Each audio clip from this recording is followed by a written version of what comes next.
Hey, how's it going? And today I'm bringing you an Akshan guide. He's a champion that I've been having a lot of success with myself, and he came out not too long ago, so I figured why not make a guide for it. He's also a champion that I've been seeing a lot of people have been having problems with, particularly with his E. It's such a new ability, and it takes a really long time to get used to if you just know nothing and are starting from fresh like I did.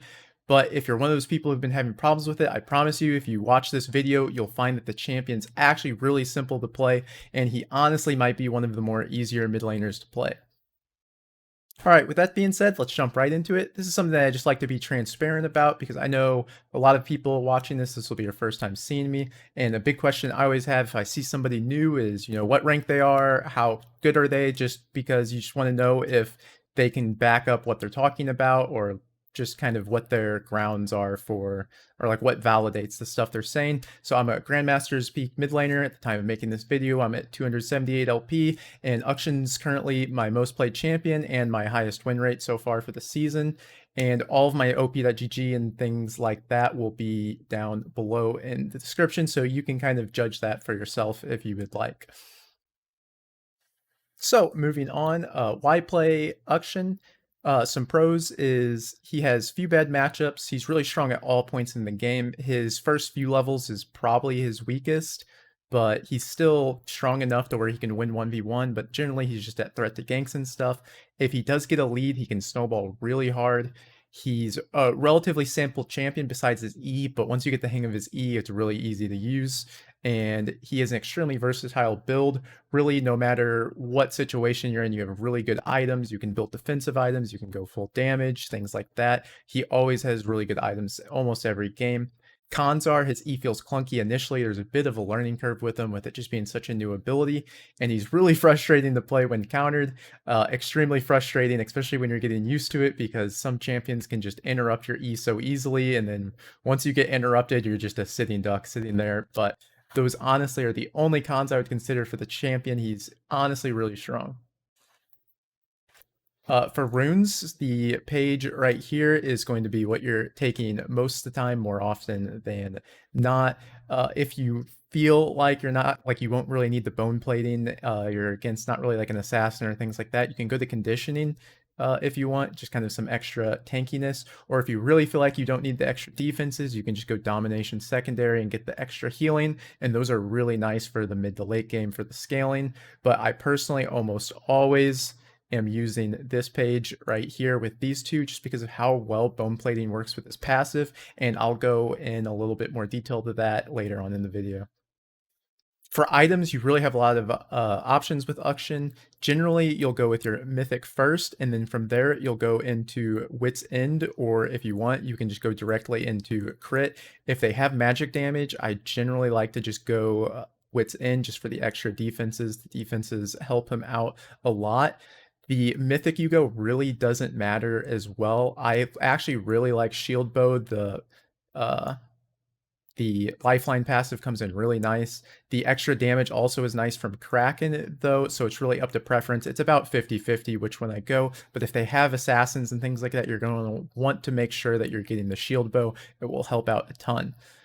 From there, if they don't have that much magic damage, but you still want to do the on hit, you can go second item Bork instead of the Wit's End. And then also for when you go into your third item, you can just obviously start getting more crit, or you can go into the more on hit version, which would be getting a Runans. And I don't really like the on hit very much. It helps a lot with your passive though, which is nice, and some people really like it. So I thought I would just include it into the video, but it's really up to you. And also another thing noted is if you're against like a LeBlanc and AP Assassin, or they just have a lot of magic damage, you can just go to Wit's End first, and then from your Wit's End, you'll always go into whichever mythic you choose. For boots as well, you can really go whichever boots you need. Berserker Greaves are super nice to get because it just helps out with your passive a lot because it scales with attack speed. But if you're in a really hard lane, like against a Zed or something like that, you can rush your treads. Generally, I won't rush Merc treads rarely because they only give 25 magic resist, which is the cost of a null magic mantle. So I'd much rather just go and buy the 900 gold magic resist item that I can't think of the name right now. The Negatron cloak. There we go. I'd much rather just spend 900 gold on that than 1100 on magic resist boots and tougher lanes, and you get more MR, and it's just kind of nicer, and you get to build more damage. One other thing, or I guess one last thing with items, is generally I'll just sit on brown boots till I finish my first item, and then I'll upgrade my to Berserker Greaves. It just feels pretty nice to be able to get your mythic passive, whatever it may be, or just to get the finished Wit's End. And unless it's something where it's like, it's just really, I have 800 gold at the time of basing where it's just good to buy boots, I won't get them until second item. And then because there's so many different stuff you can do, I just put a couple of example builds here of what my builds normally look like. There's crit builds right here, and then an on-hit one right here. You can pause it and look at it some more, but you can really go anything. He's very versatile. All right, and now for matchups, there's really only a few bad matchups, or these are the only ones that I feel are bad. If you feel these are a little bit different, tell me below, and I'll see if I agree with you. Maybe I missed one, or I'll tell you how I play it and maybe can help you out with that.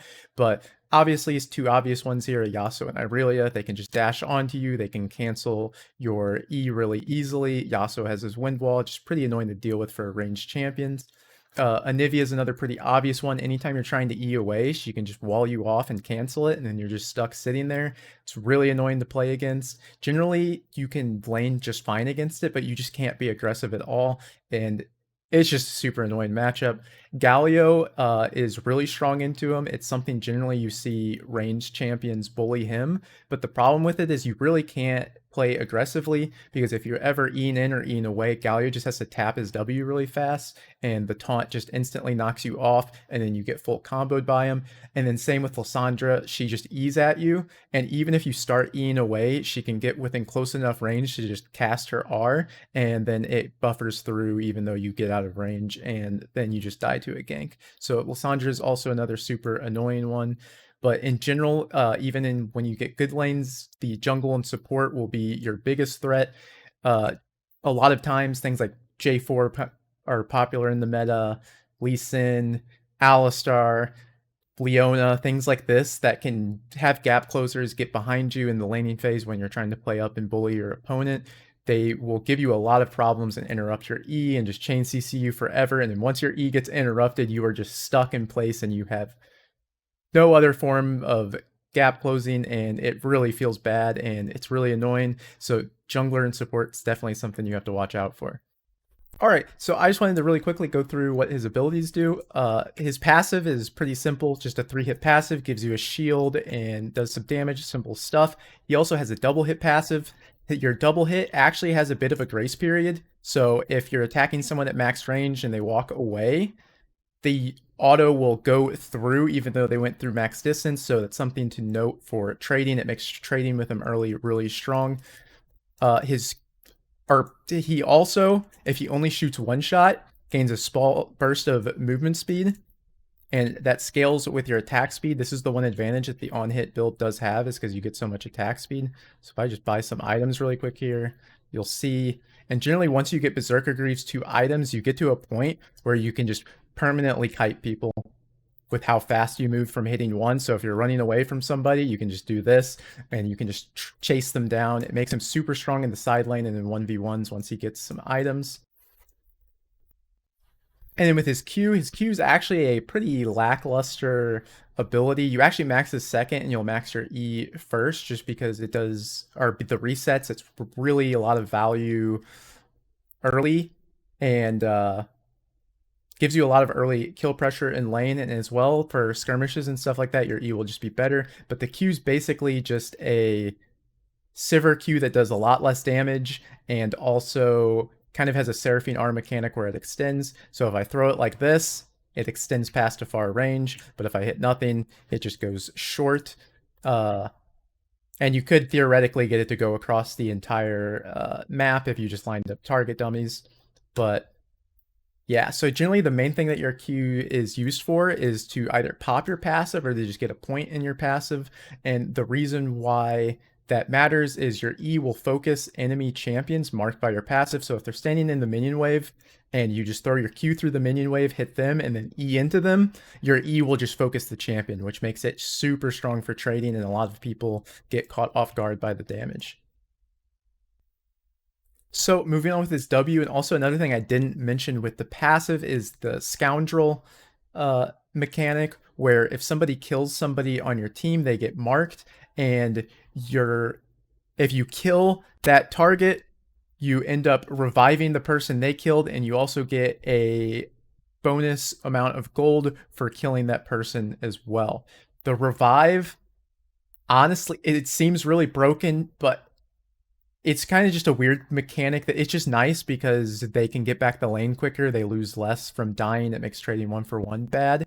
But there's very few times, like once in every like 10 games, it's actually like, sorry, I knocked over my water bottle.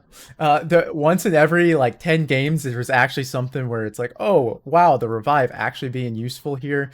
But it is kind of just a cool mechanic that's just added in that maybe doesn't need to be there, but it's honestly not that broken and not that noticeable. But I wanted to bring it up for this because it works well with his W. So I'm just going to start from the bottom here first. So when you're inside your W, you can actually see where scoundrels are, and when you run towards them, there's a trail, and if you follow that trail, you gain move speed, and I think you also regen mana while you're on it. Another really weird feature. I'm not sure why that's there, but it's not even noticeable. It's just kind of in there. But when so you can see where the trail ends, and you can actually see people through fog. But it's just something I wanted to quickly go over before I started talking about his W, and it works a lot like Warwick's passive, where he senses people who are low in HP. But make sure that you use this ability not only to roam, but to fake roam, like where you can go, since it lasts forever, you can just go invisible and then sit in your lane, and so they'll be pinging you're missing, you'll create pressure in your side lanes, and then generally they'll go to try and shove out the lane, and when they try to go and shove that out, you can just kill them for a free gold or for a free kill and get the jump on them.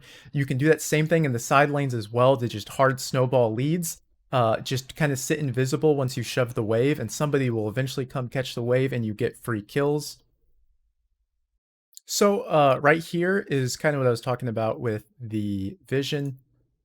My webcam's kind of blocking the map, but the bot lane just just killed one of our bot laners, and you can see how this trail is, or I can see the trail, how it's ending in this bush. So I'm like pinging like, hey, they're recalling here. And so I blue ward it. They end up getting away, but it's whatever. You get the point of how you can kind of use it to see vision. Nobody knows about this. I always try and like ping people and like that they're backing like next to a bush, and nobody understands what I mean, and then I have to explain it to them. One day people will realize that the Akshan can see, but yeah, so that's just something I wanted to show real quick. All right, so going into Akshan's E is your first cast, you shoot out a grappling hook, and if you hit terrain, you can then choose on your next cast which direction you want to swing it, to which he just automatically shoots at his closest target. Unless it's a champion marked by his passive, it will then prioritize that. And then your third cast, you jump off the rope. One thing that it doesn't tell you is you actually can choose where you jump off at, so you want to make sure that you're putting yourself at max distance to give of your target to give yourself some space to kite. The talking's hard sometimes. Now, with controlling it, you can actually use your right click to choose which direction you go, and this is bad. I recommend not doing this because it's really easy to cancel your E. It's generally what everyone who starts playing Akshan will complain about, is they keep canceling the E. So I found if you just use the E to press for the cast and just lay your hands off the mouse, because you don't have to click anything anymore. You just press E, E again, and E where to hop off at. And it just makes it so much simpler and easier once you get the hang of it, and you never mess it up. I can't even think of the last time I've messed up my E other than just missing the wall like that.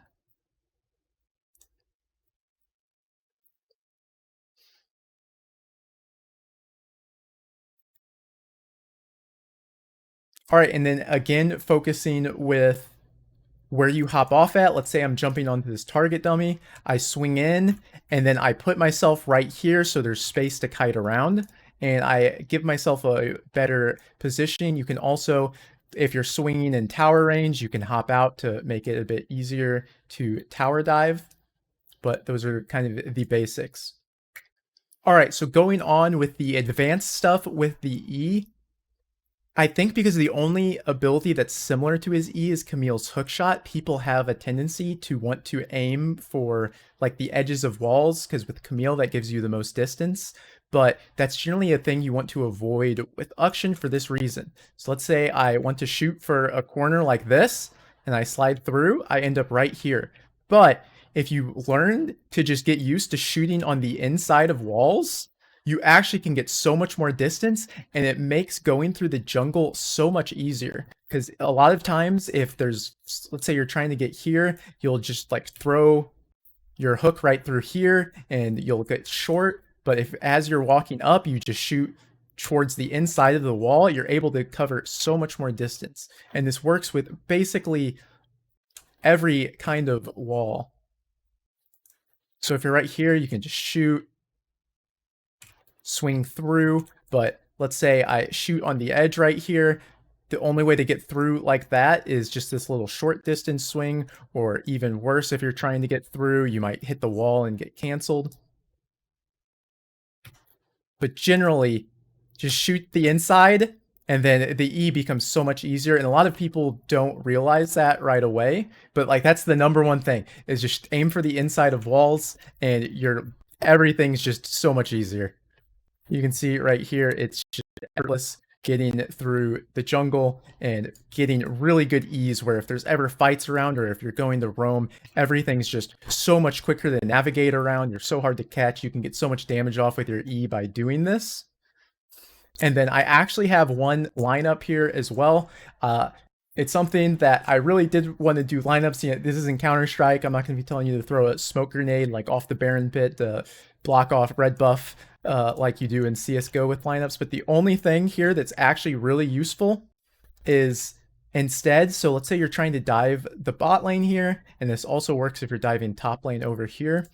And instead of walking all the way around, as you're coming up, you can just shoot your hook right here into the bush, and you'll twirl all the way around, and then you're able to hop off right here, which gives you a really good line of movement to block off anybody who's trying to run away. Because generally your mid laner will be pinging off like, hey, they're coming to dive you. And if the bot lane's low and you don't need your E, you can actually save like 3 or 4 seconds, depending on which boots you have, by going around like this and then cutting them off and kind of corralling them back into the turret. And again, I'll show it's the same thing with topside right here. You just spin through, leap off, and then you're right here. You do lose your E on it, but sometimes you don't even need the damage. There's just 1 HP and you're finishing them off, but comes in handy. Another notable thing as well is if you're diving right here or you're diving topside, you can kind of like just go sliding through like this. And if there's no minions, you'll just be able to easily focus them down, which works as well. If you get it right, you can actually, I messed it up. You can actually slide all the way through and then end up back at this brush. Kind of cool, just do a little drive-by, but that's another thing that I just kind of wanted to point out that's useful for diving. And then one more that's really useful is this works for both towers right here, is you can shoot right here, or like right here, it's the same side for both. Standing by the tower, you just space off a bit, and this specifically is really useful, and I use this a lot to get out, because I kind of messed that up. Get a little bit better. So right here, so let's say you're tower diving, you come in, you get the kill, you get the reset, you just shoot the wall, and bam, you're out, and you're safe. It's a quick way to get out, so you don't have to worry about somebody return or retaliating and killing you. Now this is kind of just making sure I'm not missing anything, so it's going to get a little bit random here with like the cutting in and out. But so let's say you're diving. Another thing people will do is they like to like sit in this cubby. So I don't like to shoot the tower. Not one, the hook shot hitting onto the tower is kind of weird. So it'll sometimes hook the front, sometimes it'll hook onto the back. I think that's because of the way the E snaps onto terrain, like Camille E does as well. So I think it's just weird with hooking on the towers. But so generally what I like to do is they like to sit into this cubby as you come sitting around. But if you shoot right here on the wall, you actually come in and then you hit them as they try and sit into the cubby still, and you deal a ton of damage with the E. You kill them, you get the reset, and then you're out. Just kind of a tip for diving really quick there. Another thing, let's say your jungler is coming behind the gank. People will always generally sit right here behind the tower when you start charging up your R at them. And so they will sit the tower if they're low HP to dodge the shots, and then it just makes for an easy target if your jungler is coming to dive them. Another small tip right there. All right, so now we're going to be talking about the R, because the R and the E work really well together. So your R charges up, obviously it shoots, but you can use your E while you're R'ing. So let's say I'm point blank range here, and I want to get away. That works as well. You can also use the E to curve. Let's say somebody starts blocking the shot like this, and then you curve away so it's harder to block. But one thing to notice is, see right here how my E shoots? If I start charging, my E doesn't shoot while I'm charging my R. So it can be bad to use your R in terms of DPS potential. So one thing that I like to do is, if I know I'm going to all in, I will just charge up my R anyways.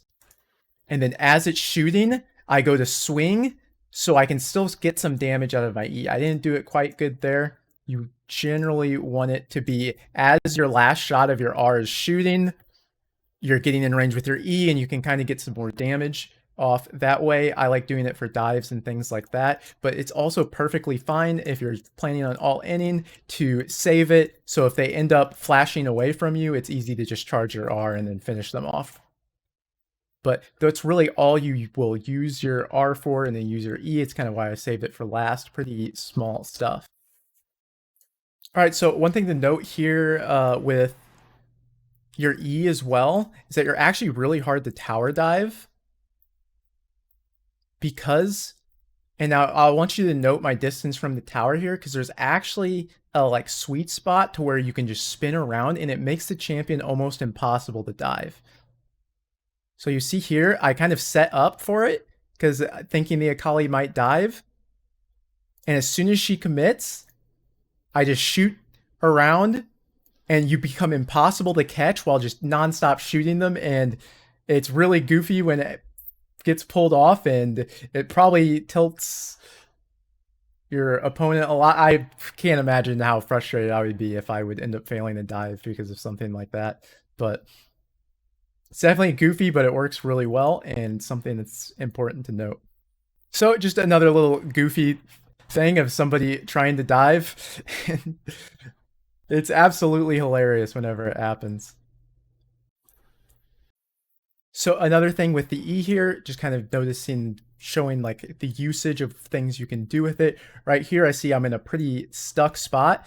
And so if I tried to E out through here, it'd get interrupted by Evelyn. I have the option of maybe running around this way, but I just get caught around by Udyr. So if people are on top of you, you can actually then flash an E away. So all I'm going to do then is flash so they can't interrupt me, get to the wall to where I can just swing away freely and run. If you use your E correctly, you're actually really hard to gank, but you have to position. Another thing really quickly here that you can do with the E is that your flash, you can actually combine it while you're hopping it off, and you'll actually shoot the last shot from where you flashed at and get a little bit of distance. So let's say you're just chasing something, you hop off and you flash, it'll deal the damage. I'll do it just a little bit better here. Right here, and then you get the little bit of the extra damage, and comes in handy situationally for when you're chasing people down. Also, when it comes to avoiding ganks, you're actually, if you play it correctly, despite being really vulnerable to junglers and things like that, you're actually one of the hardest champions to gank. Because even if, let's say, a J4 ends up getting behind me and comes from where this target dummy is, all you have to do is, if you're ready for it, you react fast enough, is just hit the opposite way, and you can almost always just swing out through river and walk around. And because you go so fast, there's almost nobody who can catch up with you. And so if you play correctly and you're keeping track of like the jungler and the support, you are a really hard champion to gank. All right, now that I've kind of gone through his abilities, I'm going to start going through laning and team fighting examples and kind of what you want to look for. There's really two kinds of laning with Akshan, and it's generally your bad lanes, or people who can like poke you out and stuff, and so you kind of have to just play safer, or there's people where you can punish and then you can play up, and generally they can't reach you and you can kite them off, just simple ranged stuff. So I'll kind of go through how you lane versus both those, starting off with against a Victor, somebody who can kind of poke you, has more range. All you're going to want to do is just focus on the minions for kind of matching the minion push, and then you're not really going to be wanting to look to aggressively trade because of their range. They'll actually be able to get a lot of damage onto you than you can do to them, and it would just be really equal trade or worse trades, which isn't what you want. And you scale so well that you don't really have to force things. You can just wait and look for options that benefit you and are nice. And because you have so much movement and gap closing, there'll be a ton of options in the lanes. So just going on, I'm just kind of standing off, hitting the minions, matching. I don't want them to just get the complete wave shove and prio. So I'm just kind of standing back. And as he starts walking at me, I'm going to kind of kite him back. So if he wants to take the trade, then he's also going to be taking the trade and taking hits from my minions. So it's almost always going to be a winning trade. And he mistakenly goes for it. And so I just throw out the Q as he gets in range, finish off the minion, finish off my passive. And now since I have the shield, I'm going to walk in. And here you'll see the double shot. The way it works, if they keep walking out, the second shot will buffer through. Just press the attack, and look at that. I lost barely any of my HP, and now he's half HP for no reason because he took a bad trade. And then this allows for a lot of pressure in the laning stage from here on out, and I can look for kill pressure with my E.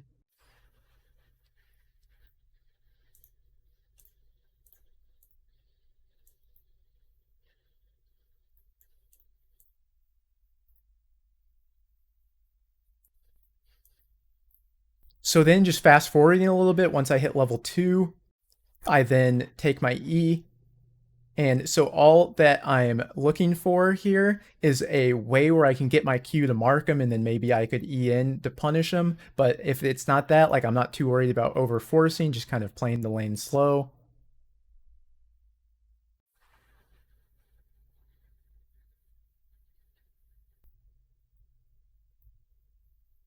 All right, so right here I get the mark, and I end up messing up here. I slide in, end up taking a tower shot, and end up being a bad trade. But you can kind of see how once he gets marked, you can see how the E focuses. Obviously, don't be aggressive and be stupid like I just did, but good example of showing the E and how it focuses. But I was still able to get him low, but generally it's not the best here just because now the lane's kind of more of whose jungle comes to gank first.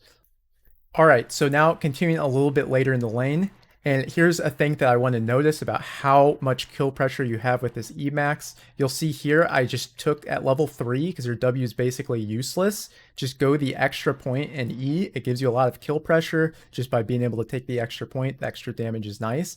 So if we look here, I just have a D-Blade.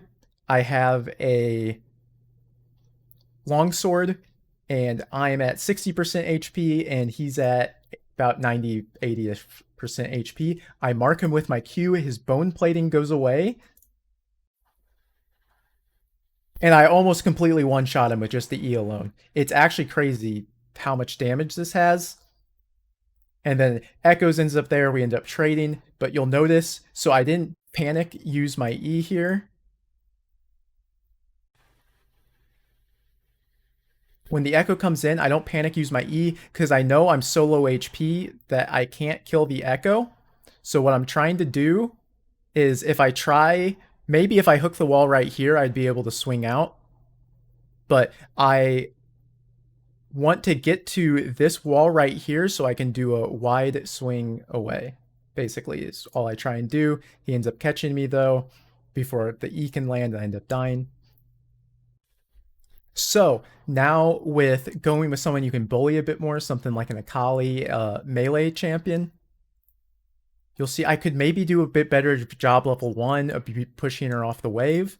But as she goes in for the minions, I throw my Q at her, pop my passive, and then because my passive's tanking, or I get the shield, I keep tanking the caster minions, and I'm able to actually get a really good trade on her early. And this is so terrible if you're playing something like Akali to get poked out this much. And so I end up going for my level 2, and people just do not respect this. I mean, this is a pretty high Masters MMR game right here. And this Akali just gives no respect to the Akshan. So she gets marked by my passive, which is all I'm looking for once I get my swing. And then I just hit the E, go in, and then you can cast your Ignite while you're swinging in as well. I think I forgot to mention that earlier. And now she's 1 HP. And her lane's basically over with just from that. I really did nothing to outplay her. Just got the mark with my Q, swung in. Easy as that. All right, moving a little bit forward in the game. You can see, so a really important thing to note here, just to kind of help you with knowing the limits of what this champion does. All I have is D-Blade, level 4, and 2 longswords, so it's not even like I'm extremely fed or anything. Akali ends up hitting an E, wanting to take a trade. You go through. So she's a little bit low, I'm a little bit low, but this is completely fine. My Ignite's coming back up. And now again, all I'm looking for is to get a mark on her somehow so I can use my E. Now I hit level 5. Level 5 is actually a really big power spike for you just because of those 3 points early. You end up getting a lot of kill pressure once you hit level 5. Your E does a lot of damage, catches people off guard. Right here, I get another double hit for the E, immediately go in, and then just right back out. Took 1 tower shot and just one-shot her from about half HP. And it's really just that simple with Akshan. Once you get the hang of it, you know your limits. I think a lot of people play way too passively with the champion. They just don't realize that they have kill pressure when in reality they do. But that's one thing to keep note here in these is like the items and what's all happening in them so you can replicate them when you're trying it yourself. So right here is going to be a good example of using the W to do a fake roam. So I just shove out the wave, and you can see here again, I'm 0-2 and 1. Got pickaxe, double longsword, really the best game that's happening. And so I go invis after I shove the wave, and then I just sit here. And then most people, what they'll do is then they will come and end up shoving out the wave just because out of sight, out of mind. They just don't expect it. So I just sit here where he can't see me and wait. And as soon as he goes to clear the wave and he uses his movement ability, I just slide right in and bam, dead from like 70% HP. And that's all, or that's, it should look easy because it is easy. The E literally just targets people itself. You do almost nothing. So just a quick thing to touch up with his laning is it's really easy to get ahead of yourself and to be roaming and just trying to get all these kills by roaming around.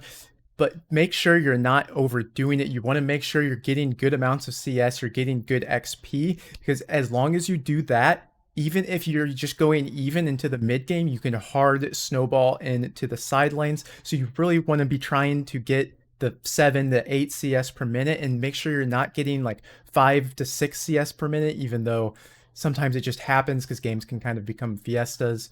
But try and do your best to not overdo with the roaming because it will end up hurting you a lot by doing so.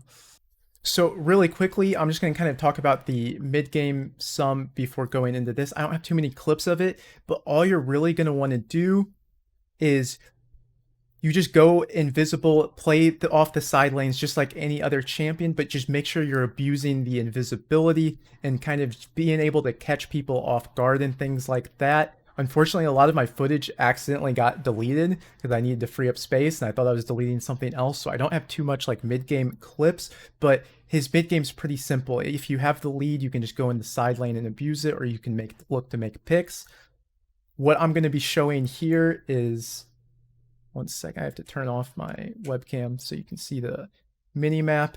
And so right now in the late game, I'm just trying to use my W to get a pick, because I mean, this is really far into the game. This is actually here a normals game because I was looking to get more footage. So if you're wondering why there's so many kills, this game's just a bit of a fiesta, but I just kind of want to explain my thoughts some. So right here, I saw the Lilia here in the middle and I see the Jhin here. So I just kind of chill out here and wait. And then I see my team start chasing the Lilia. We just saw the Jhin topside, so I know the Jin's probably going to come through the middle of the map. So I just sit here and viz and wait. And sure enough, here he comes out of invis, surprise him. There was actually a Thresh Lantern back there, but because they're cut off from their team, it just ends up being a free 2 kills. But you can get a bit creative with your invisibility because it lasts for so long, or it lasts forever as long as you're near a wall. And that's just another thing I wanted to show here. And now I'm going to be getting more into like what you're going to be looking for in the team fights. All right, so moving on to team fighting with him, Akshan's still technically an ADC, so his front to back team fighting is pretty strong. One thing is he has basically zero AoE and built into his kit, so you really want to make sure you're just focusing on one target. And since he has the reset, you can use your E to dive into people, or you can like dive into one target at a time and finish them off, get the reset and move to the next. And if you do it correctly, you have insanely high DPS. Your late game's one of the best if it's done correctly. However, once you get to the late game, it can be a little bit hard to do so. And you also will take damage from other people, and so it becomes a bit more punishing if you mess up, but his damage is very high with his E if you use it correctly. Another thing you can also do is you can look for your W to get a flank on the back line as well. If it's like a Baron fight, you can look to get behind them with it. But yeah, it's just another thing to focus on. All right, now going into some clips, you'll see right here, their bot lane was really low. We invaded their jungler, and now we're end up going for the dive. I just have the 2 points in the E, and only have a D blade here. And so I just use the E, go get the free reset, get the kill onto the Varus. And now notice just how I use my E here. Use the E on the inside of the wall. Again, I use the E on the inside of the wall and then hop off to get that little bit of extra distance onto the Nico. And in like 20 seconds, I went from the bot lane tier 2, zipped down to the tier 1, zipped through the jungle to the river, and then zipped all the way back up. And now I'm already here back in mid with 3 kills, and this game is pretty much over for them. And that just kind of shows his early game fighting power with the E max and if you get resets, and just like how much ground you can cover. All right, another thing here to look at with this is, so this is just a clash game. So obviously it's not quite like solo queue, there's a bit more rank disparity, but I still just want to show it to just showcase kind of like target focusing and things like this. So we ended up losing our jungler, but we're going to contest it anyways, 4v5. So I kind of end up awkwardly catching their backline here, and just notice how I only want to focus one target at a time.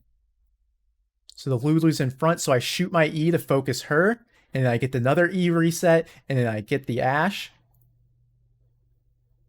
And then so I'm going to rewind this a bit, but notice how after I get the reset, normally you would just, as a normal ADC, you would just walk up and start hitting people. But because of my E, and my E is where a lot of my damage is, I walk a little bit and get some space up here so I can then swing into the pit and deal damage with my E. So you'll see I kite up a bit, get the E, get the next reset. I use the E hop off back to create some space from the Olaf, and I just get the other reset, get blue ward, and then just use my R to finish off the last kill. Again, I'm not really trying to show off like the plays or anything, just more so the usage of it and what you should be looking for in the fights. So just some final things to review here. You want to make sure, again, that you're getting good CS. Akshan's perfectly capable of doing so. He's kind of a lane dominant champion, and he's perfectly fine with just getting higher CS and having slower paced games, because when he gets his opportunities, he can make a lot happen with them due to his resets. Make sure to get used to his E and practice tool a little bit. It's once you get the hang of it, it's super easy, and then that's all the champ is. If you're good with his E, you'll be good with the champion. And then just don't jump straight into fights with the E. Again, make sure you're focusing the single targets down and not just jumping into a ball of people, because you'll die quite quickly, because due to being an ADC, you're actually rather squishy still. Again, or I guess following on, just a shout out to my Twitch. I try and stream pretty frequently, sometimes more than others, just if I'm busy with school and other things like that and all that's going on. But I try to at least get a couple streams in a week. So follow me there. Subscribe if you found the guide useful. Hopefully you got something out of it. It took a lot of time to make this. I tried to make it to the best I could. Hopefully you end up liking it. I try and make more content as well. If there's things I missed or you thought I missed, let me know. If you have ideas for stuff to do, because I'm always looking for YouTube videos and things like that as well. But hopefully you liked it, and hopefully you're able to play Akshan to a higher level than you were before and abuse him in solo queue, because the champion's honestly just broken and it's not fair. But thanks for watching, and that's all, and see ya.